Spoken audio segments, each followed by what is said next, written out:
If you haven't gathered by listening to the Hamptons to Hollywood podcast or from reading the content on hamptonstohollywood.com, we like wine. Like, a lot.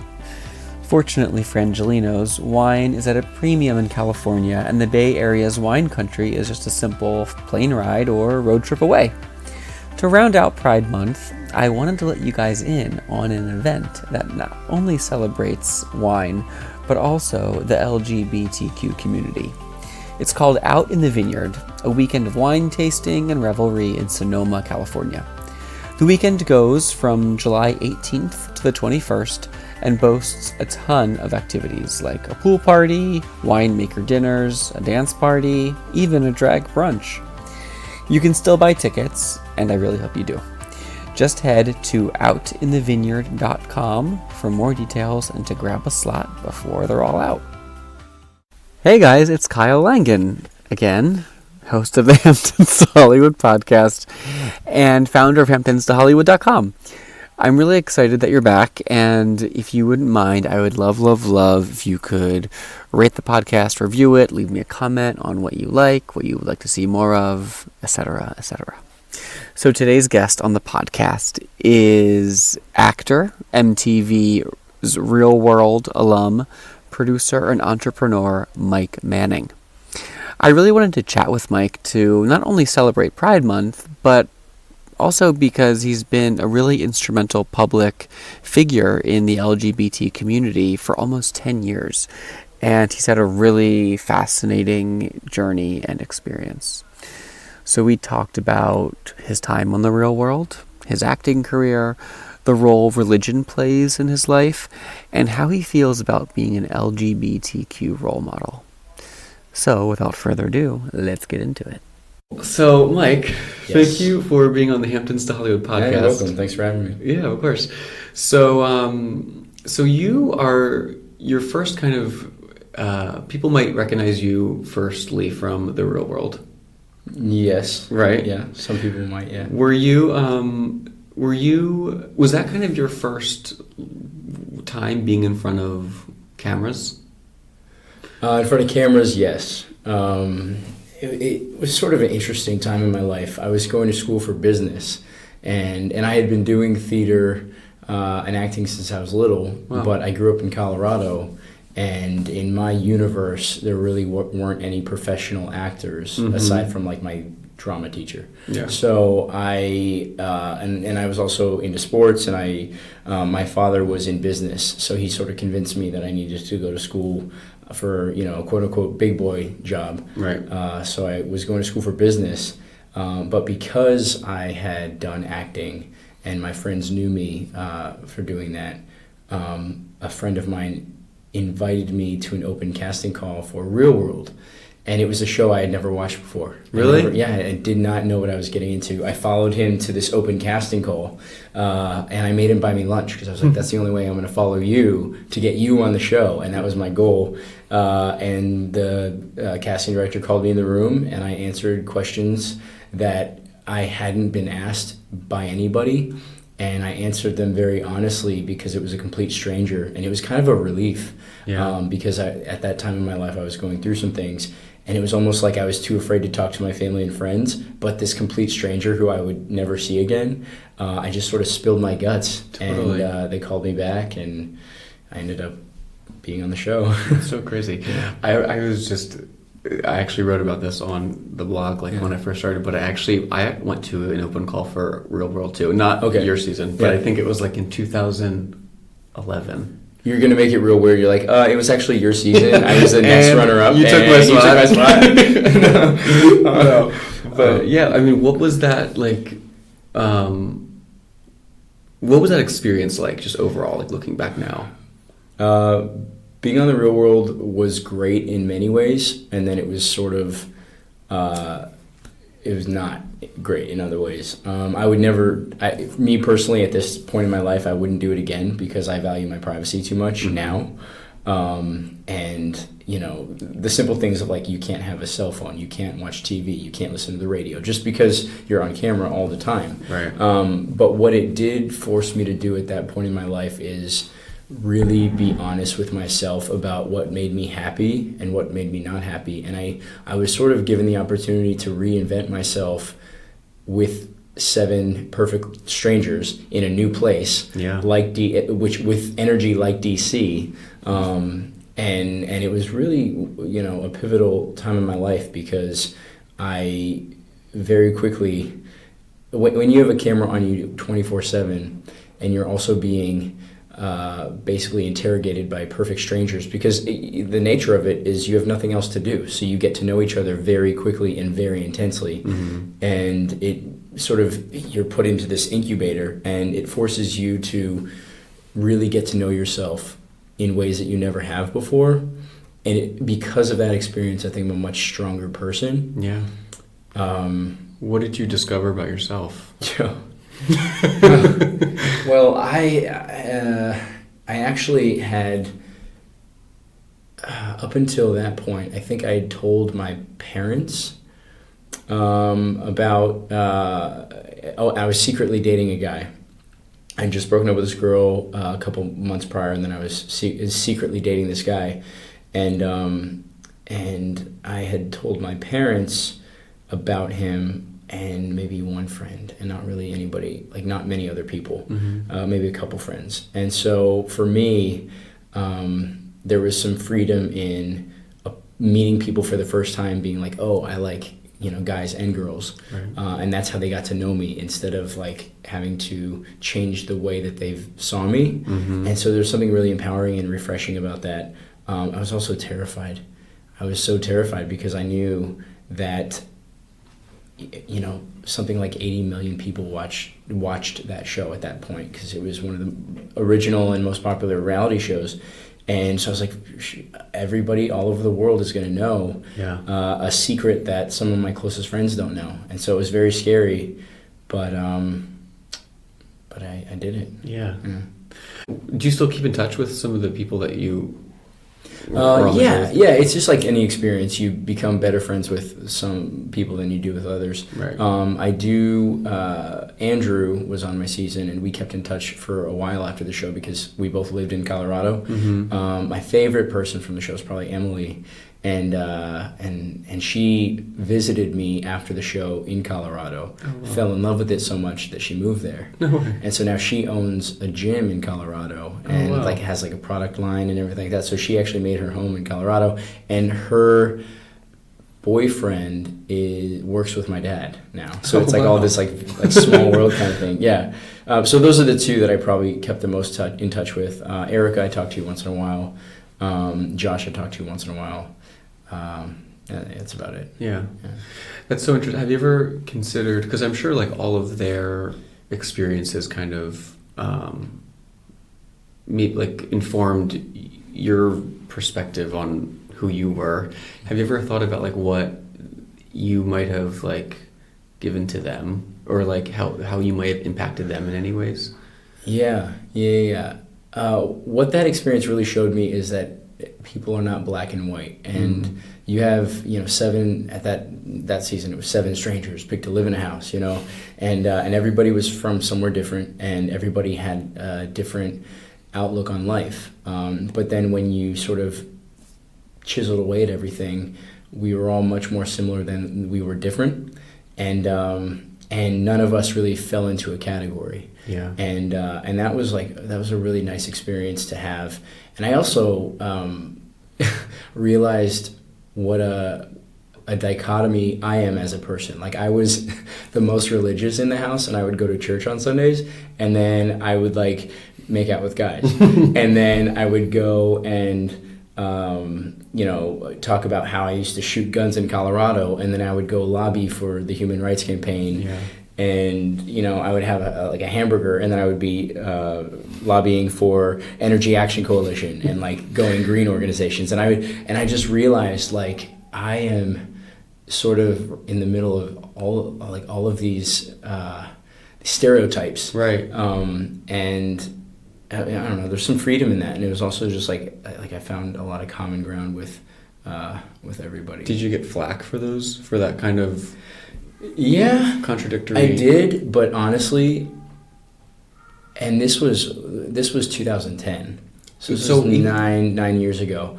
At that point, especially, there weren't very many LGBT characters on television that were that people could look up to or identify with. And I know for myself, one of the hardest things for me to in the process of coming to terms with myself is I would turn on the news and it would be like an 80-year-old man with naked in a Speedo with a feather boa walking down a pride parade. And look, power to him, great. But like I couldn't identify with that. I didn't see myself in that person.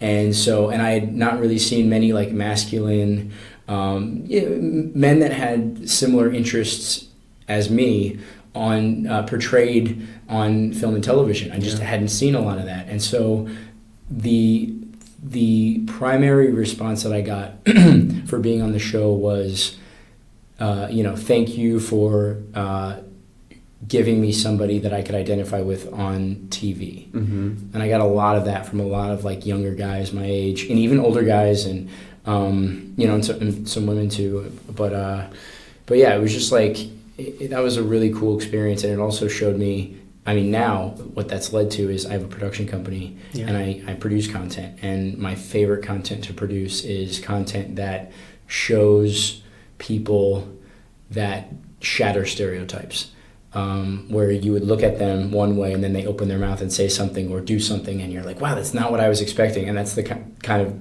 content that I love to produce because I've seen and experienced the power that has. Right.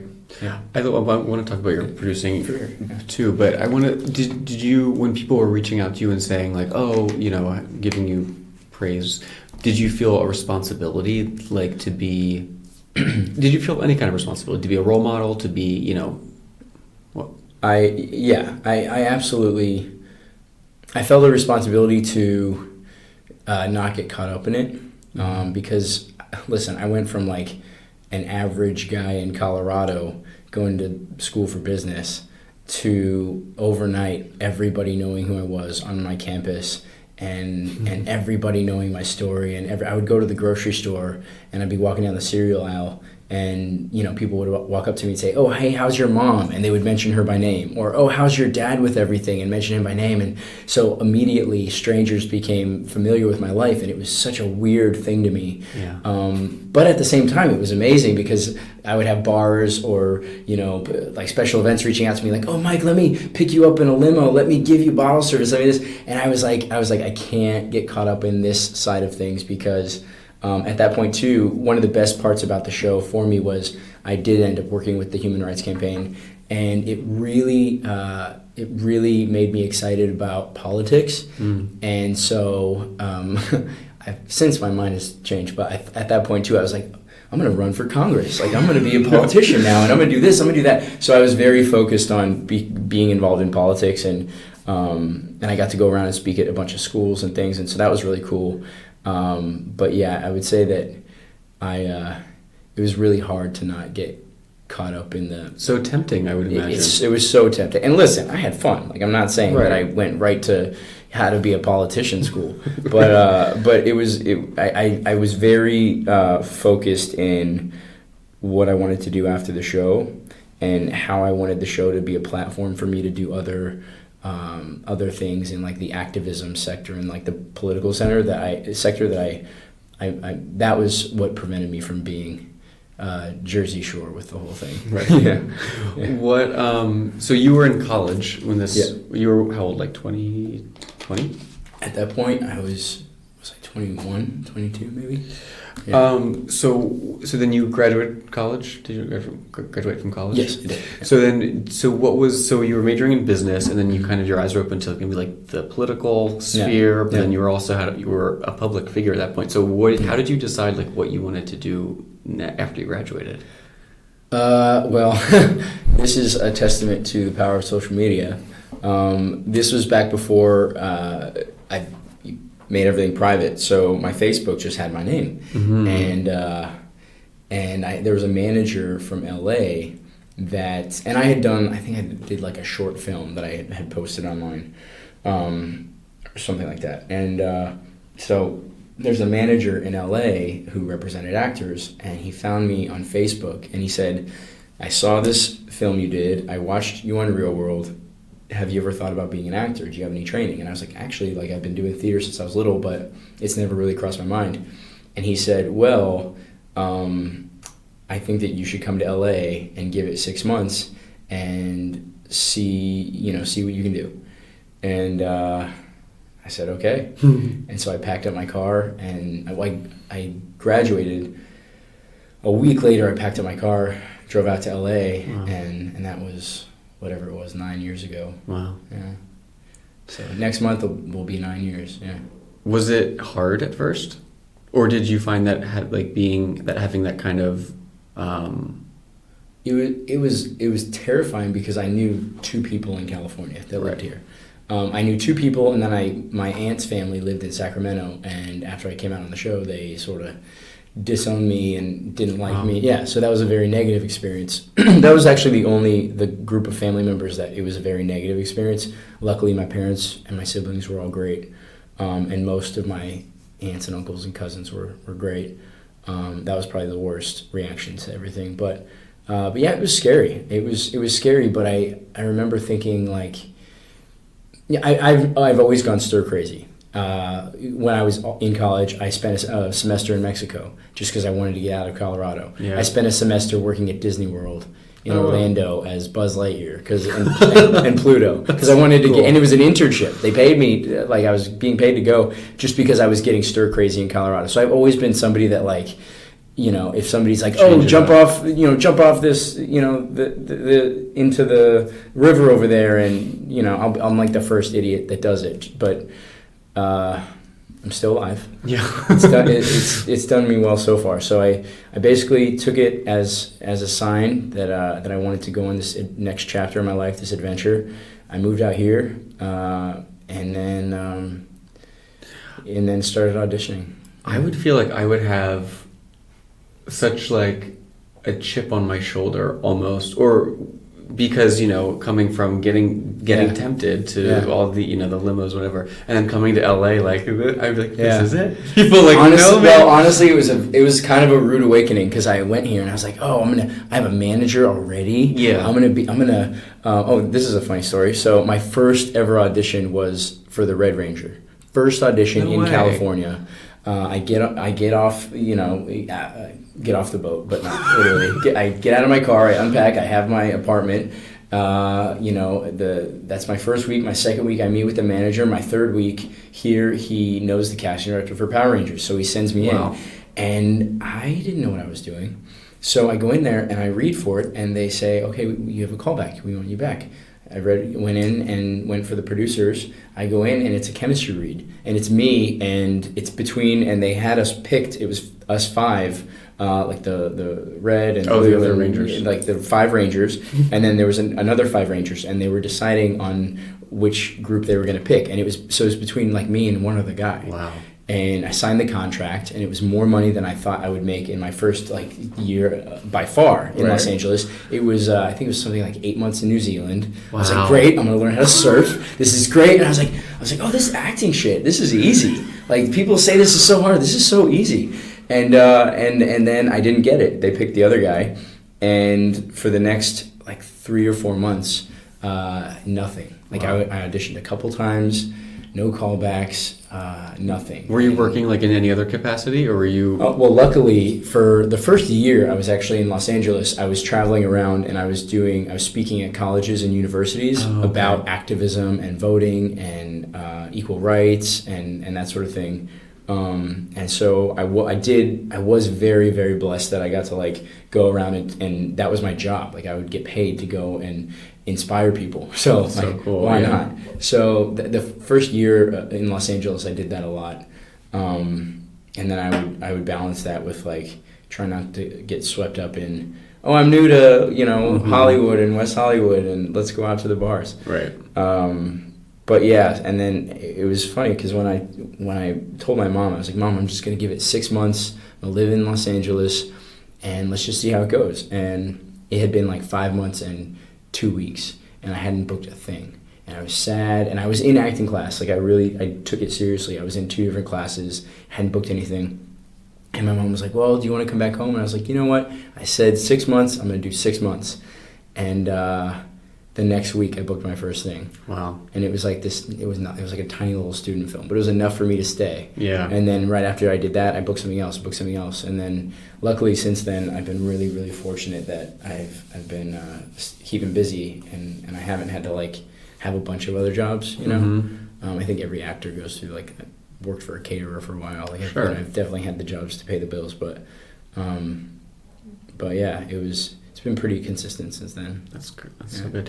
Yeah, I always remember like thinking like I used to want to become an actor as well, and I was thinking, oh, like, you know, because not a lot, but I guess like there was definitely people who were maybe in a similar position, like being on a reality TV show, real world or not, and then kind of trying to balance like an actual like legitimate acting career afterwards. Well, yeah, for the first, I would say 3 years that I was in Los Angeles, I didn't tell anybody I was on The Real World. Oh, really? I didn't talk about it. I didn't have it on my resume. I didn't have like it on my website. I didn't, because I was so insecure.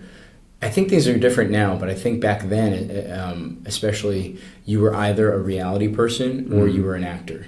And I went here and I made some friends in acting class that were like thespians, you know, and I felt so out of place and I felt like such the underdog. And I'm like, wow, you've been doing this for years and years. And I had too, right? In my, like, rightfully so. I had absolutely been training since I was like 13 years old. But for me, it was almost like I was absolutely starting over in Los Angeles.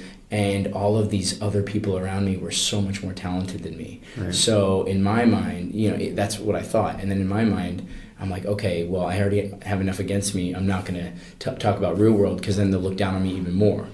And then once I started booking, that changed. I was like, you know what? This is actually part of me and who I am. Yeah. And I do think the industry has changed too. I think that people are much more, there are brilliant actors that have done, you know, reality shows or appeared on as hosts on things, and you have like the cast of Game of Thrones. The cast of Game of Thrones was on RuPaul's Drag Race doing like, you know, guest hosting. Right? It's like, and you have people doing Celebrity Chef and this and that. It's like the crossover is so much more.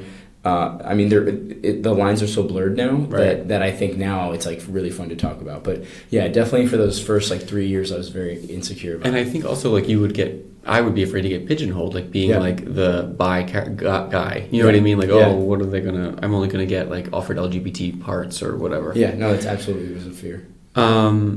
What makes you kind of like say yes to a job, doing acting? To a job? Yeah. Do you have the money? No. No. Honestly, well, so for a while it was just like I took any job I could get. Yeah. One of my first feature films was this film called Ginger Dead Man 3. So instead of like Gingerbread Man, it's like a Ginger Dead Man.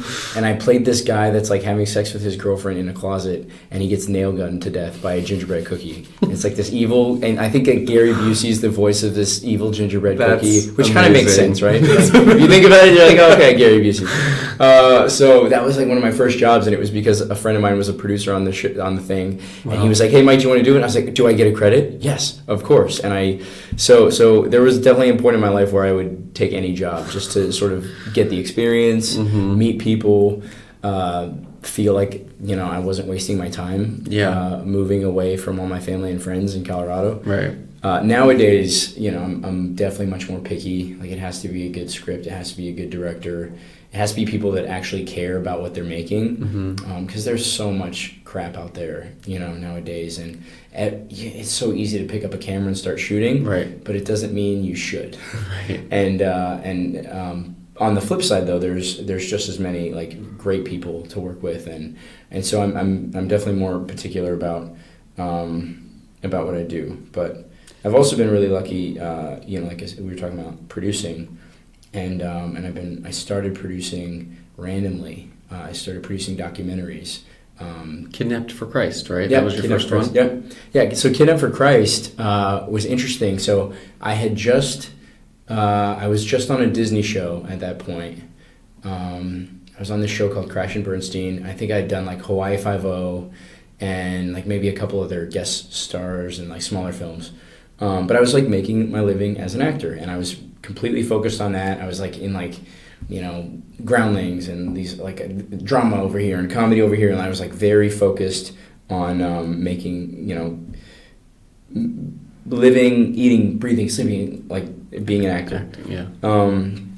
And a friend of mine calls me from Colorado, who I met in college, and he calls me and he asks if he could stay, sleep on my couch while he's doing an interview for this documentary.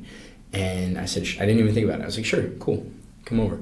So he flies from Colorado, stays on my couch, and the first night he's there, we like end up having some tequila, and he opens up to me. And this guy, he was like a straight A student. He wanted to be a doctor. He like did sports, and he was such a sweet person, like a golden child.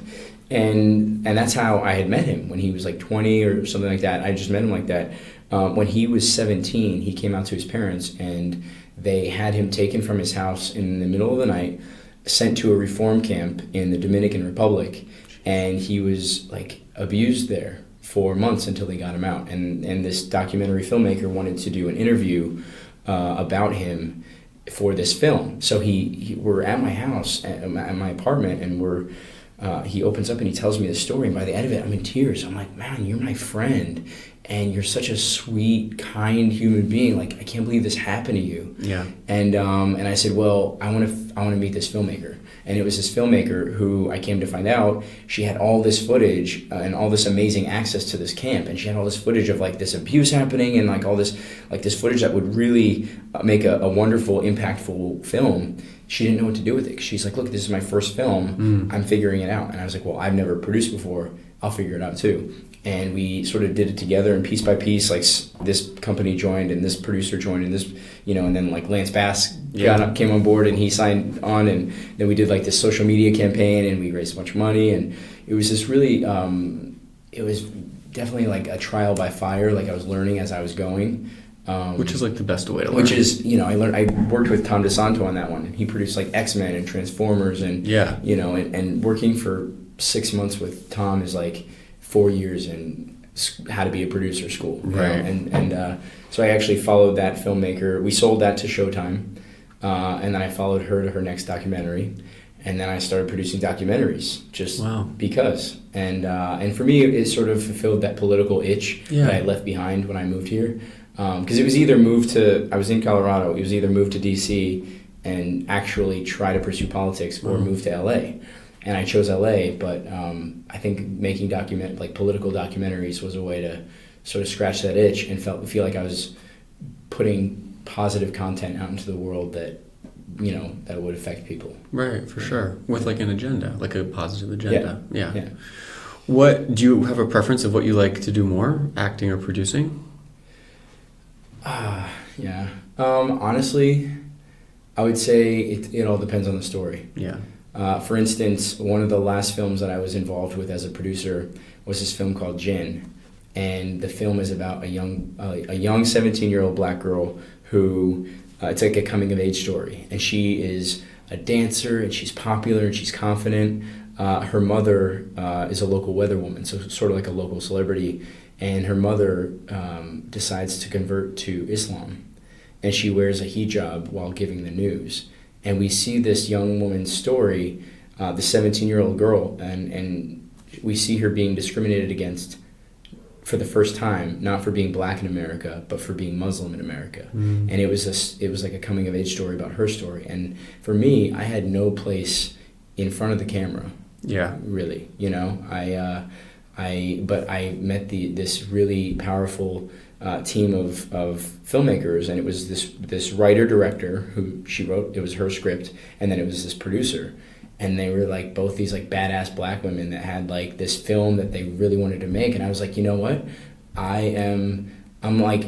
we were on set, and I'm like, I'm the only white dude like in this room, and I'm supporting these badass women, and I am completely okay with that. Yeah. And it was such a cool experience, and that's really cool. And that's actually that was my fourth film producing, like on the producing side, with a female director.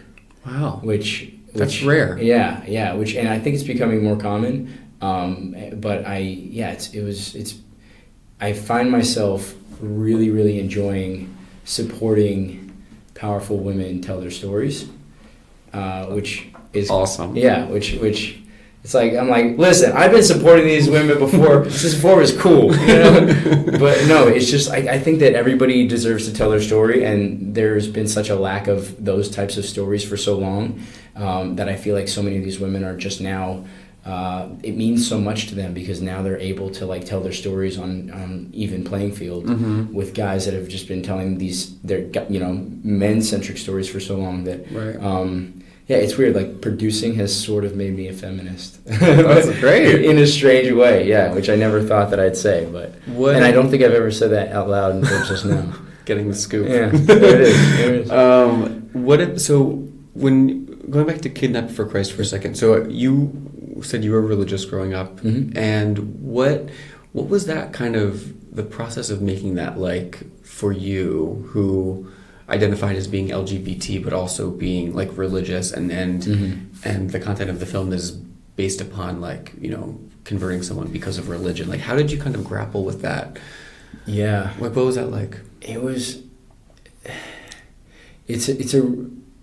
The experience making Kidnapped for Christ was so interesting to me because at that point in my life, I had seen religion do wonderful things in people's lives. I had seen people that really, like, they had tried so many other things that didn't work to improve their lives, and they really, they embraced religion and Christianity in particular, and really, just used religion as a way to improve their lives and really change their lives for the better. As salvation. And I'd seen that, and it was beautiful and amazing, and that to me is what religion is, and what at that point in my life what it was.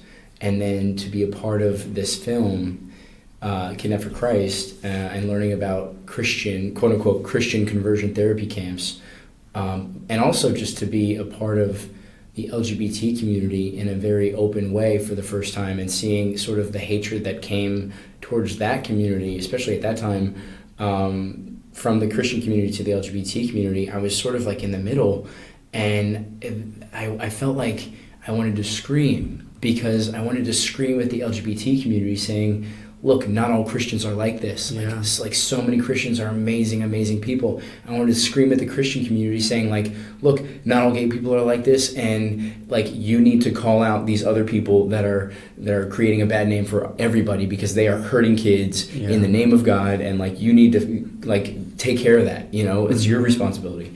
And so there's a long time where I felt very frustrated with both the LGBT community and the Christian community. And I still do sometimes, but I think it's getting better.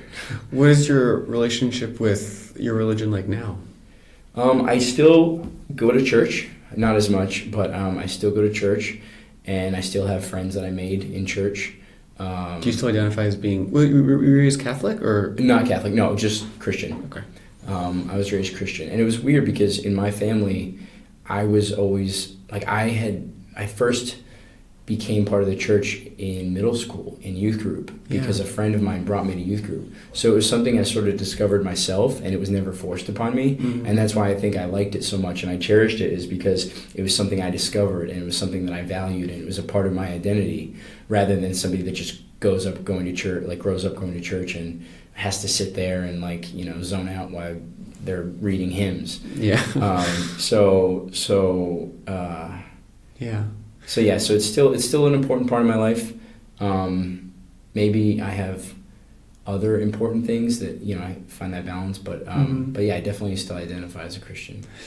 This is kind of off topic, but I always think about, I'm very like mystified by the concept of death, like I always have been my entire life. And I think because I'm afraid to die because of the unknown, like I'm just curious, like what do you think happens when we die? Oh, wow, we're taking a hard right turn. Well, you're like, oh, that's so great about your life, and what about when you die?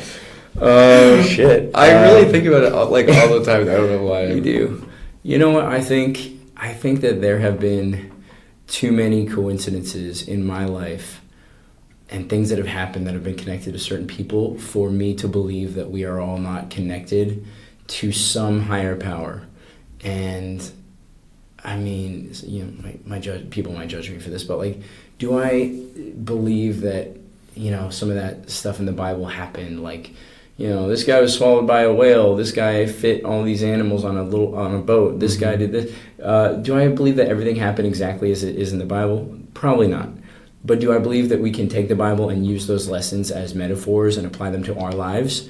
Yes. Do I believe historically that there was a man named Jesus that believed so much in helping others that he died for it? Right. Yes. So can we take that as an example of like how to live and what to do? Yes. Do I think that there's a man that looks like a skinny Santa Claus that sits in the clouds and looks down upon us and wags his finger like when we're doing something bad and smiles when we're doing something good? Like, probably not. Yeah. But do I absolutely think that we are all connected and that there is a higher power and that there is a purpose for this life? Right. And there is something after death?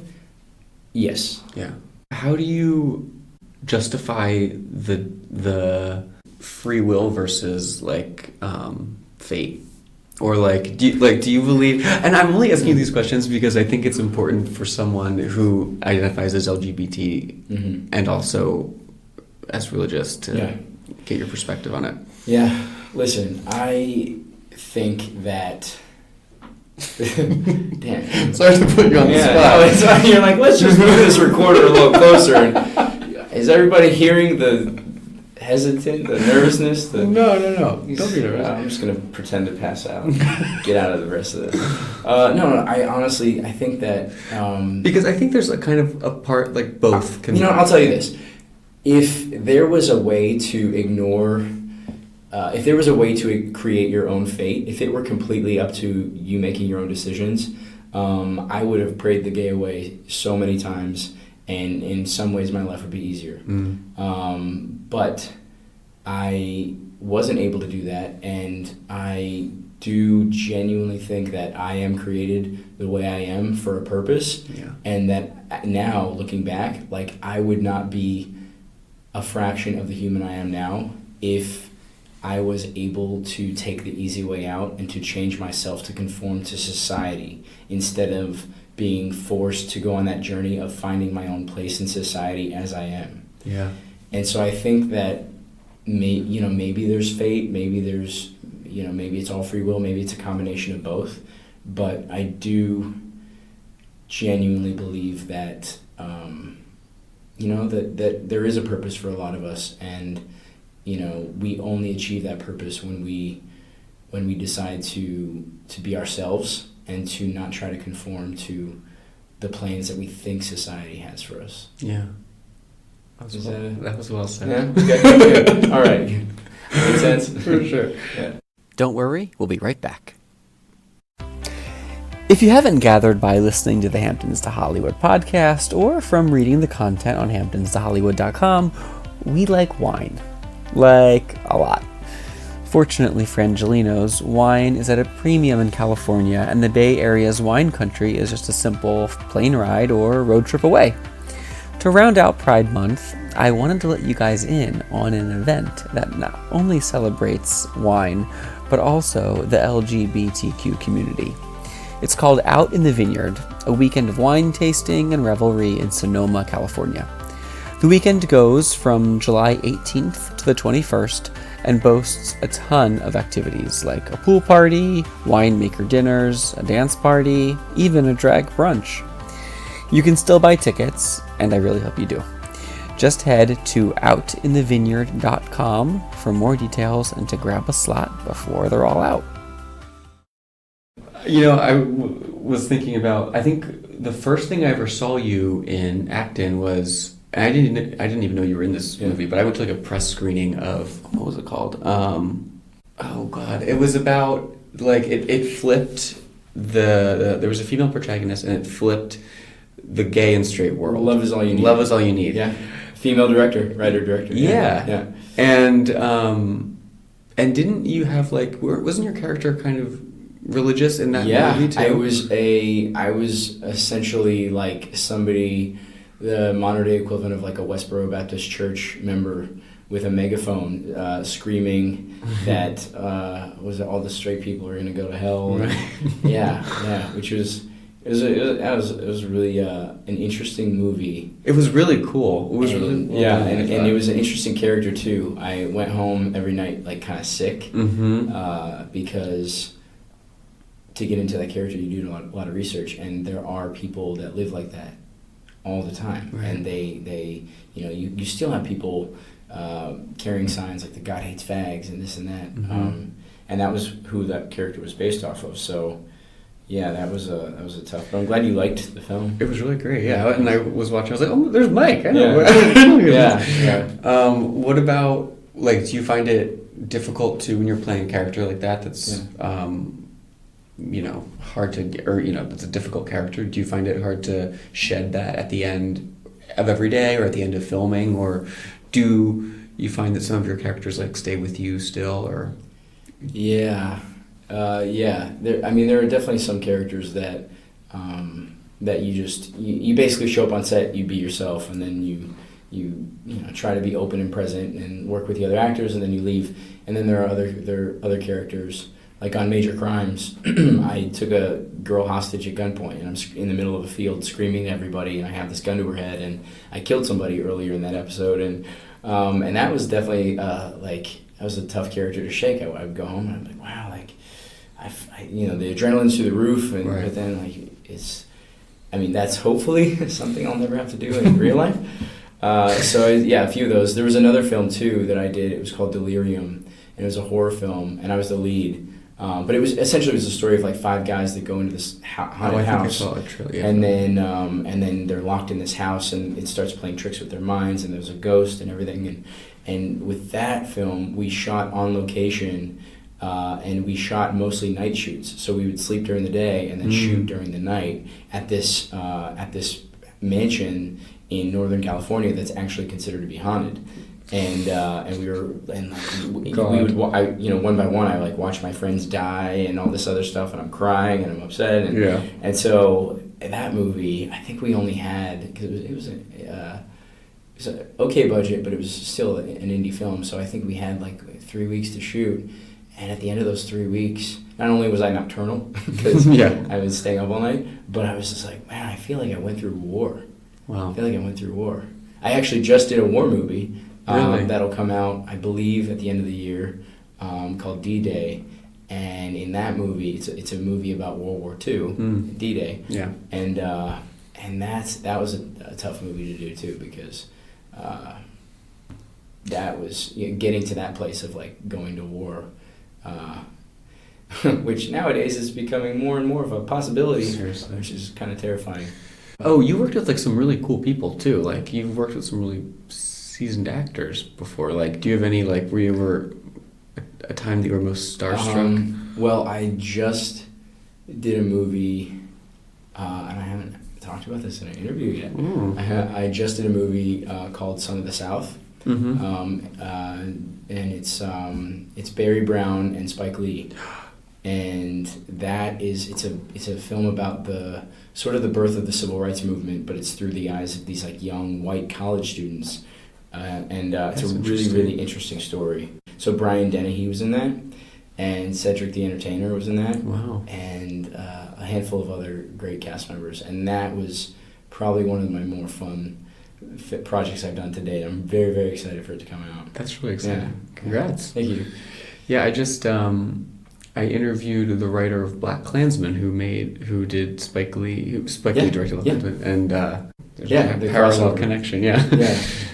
Was just doing a little bit of research on you, and you said that during your time in the real world, you were afraid of like possibly getting married in the future because of that the religious kind of thing that we were talking about. But now you are married, and what would you say to your real world self now? Oh man, if I've always been a hopeless romantic, and same. My biggest fear in accepting that I was, was a part of the LGBT community was I was like, man, I might never have a traditional family. Yeah. I might never fall in love. I might never get married. And I really wanted that for myself.